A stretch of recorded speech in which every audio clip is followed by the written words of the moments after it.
Haiti Biz News Show, Monday to Friday, bringing you news that's going to keep you informed, engaged, and reacting in the most optimal way for your business, investment, entrepreneur activity. Today's the 25th of July. Let's talk about it. Of course, we have a Seejeanty episode that is out. We were at one of the greater distributors in South Florida for Vert. If you haven't watched that video yet, check it out. It's part of a two-part. Went to International Mango Festival. We also highlighted some mango exporters, and then a fantastic woman who's bringing some art into the States from Art Village Art Noir, working with artists on the ground level. You can purchase those art pieces for your home, apartment, business, etc. So again, that video is out. Check that video out. Today, we're talking about a recent article that came out concerning malnutrition and food insecurity. That's happening in Haiti. As you know, Haiti is on the spectrum of development. It's on the lower end.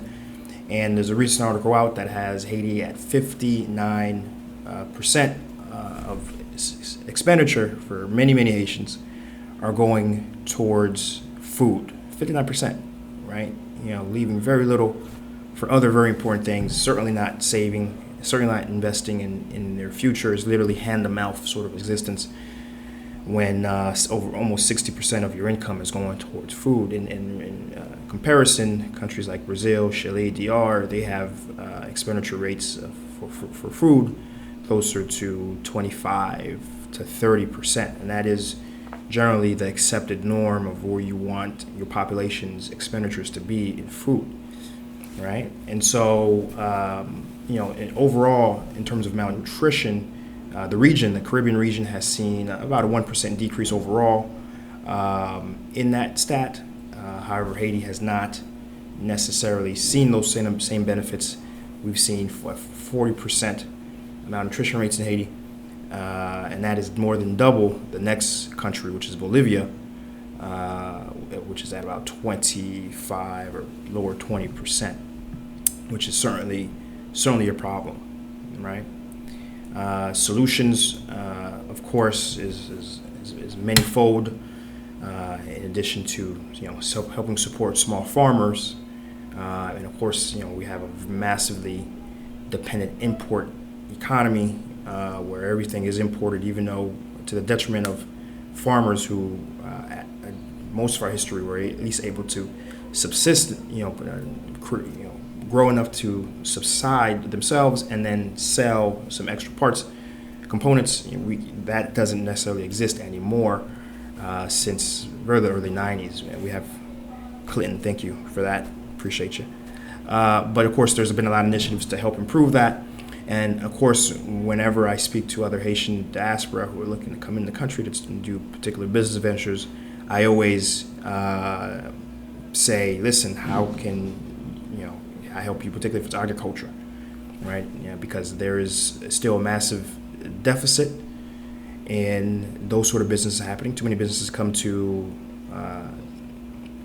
Haiti and they're focused on Port-au-Prince, they're focused on doing things in the cities, whereas there's still massive opportunity in the provinces. And again, a lot of people have land, family have land in those province areas.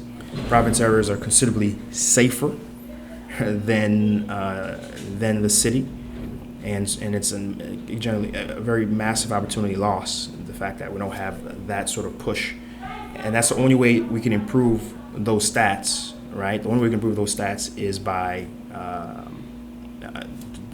investment in agriculture, right?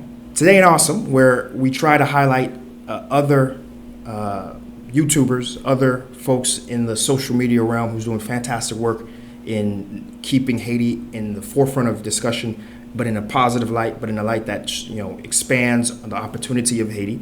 I want to bring up a fantastic videographer and media team, Baraka Films, headed by Vladimir Cellier, right? Who's had an incredible video called Anba, Anba de Haiti, which is underneath the heart of Haiti. He visits Guo-Marijan over just after Okai, and basically it's a massive cave that exists out in that countryside. It's just listen, go watch the video, check it out. It's something that they literally are going into the cave itself. The team, the media team actually is focused sort of on rock climbing. And so it's a massively deep cave, beautiful cave. And the video itself is put together very beautifully with a lot of music, a lot of organic music. That I've sort of just, in the beginning section of that video, I've just sort of played it in loop since I first saw it. And so again, go check those guys out. Give them some love. Leave a comment. Say, hey man, Seejeanty Nation's here. Give them some support. Give them a like. Give them a subscribe. Because again, we got to support folks like that. It's not just you and I who are doing great stuff. Whoever that's doing really phenomenal work at a very upper tier, we got to go and support and give them that love and give them that appreciation. So again, the link's below. It's a really cool video. Head over there, take a look at it. All right. So the next and final news story has to do with the response, right? The first part, we talked about malnutrition and some, very harrowing stats. There is a government response. The Minister of Tourism is working with an NGO called Haitian International. And this NGO is, with the combination, again, the Minister of Agriculture, they're focused on supporting livestock, right? 80% of the industry of livestock and meat is supported by small farmers, 80% small farmers. And a lot of these farmers are undercapitalized, underknowledged, right? And so they're supporting a training program. But more importantly, they're providing actual chickens, actual goats, actual livestock to these farmers. So far, they've provided, and in particular, they're focused in the South. The South, we know that the area, the South has been very much affected by Hurricane Matthew. And so they've been doing a very good job in providing support to that area. And again, they've provided 2,500 chickens, thousands of goats, and they're not just handing them out. They're providing, training on how to breed, how to properly breed them, how to properly take care of them, and how to properly grow a stock and take care of a flock of these animals, right? I think that's an incredibly important program, especially so many farmers depend on these sort of animals.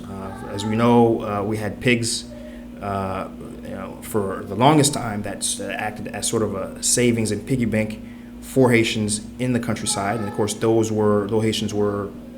pigs were killed under Duvalier because of a pig disease that the Dominican farmers were afraid was going to spread. Even though it wasn't on the Haitian side yet, but nonetheless that happened. So we know support of livestock in that regard is very important and very critical to the wealth and longevity of a lot of these subsistence farmers and in the overall ecosystem for food. It's critical, right?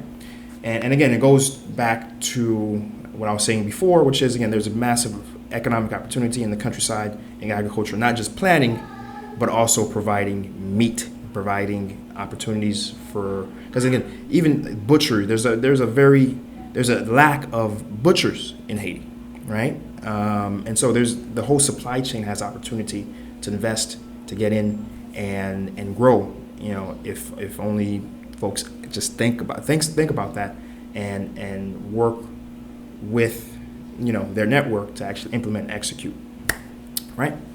So that's our news story for today, right? If you like what we're doing here, you already know what to do. Leave a comment, leave a subscription by hitting that red button. Hit that follow if you're on Facebook, right? We got some information about Patreon and Square Cash if you want to be a little more active in your engagement. That's available to you too, right? And you already know we're here Monday through Friday, bringing you news that's focused on the economy, focused on business, right? Until we're back at it again, we're back at it again.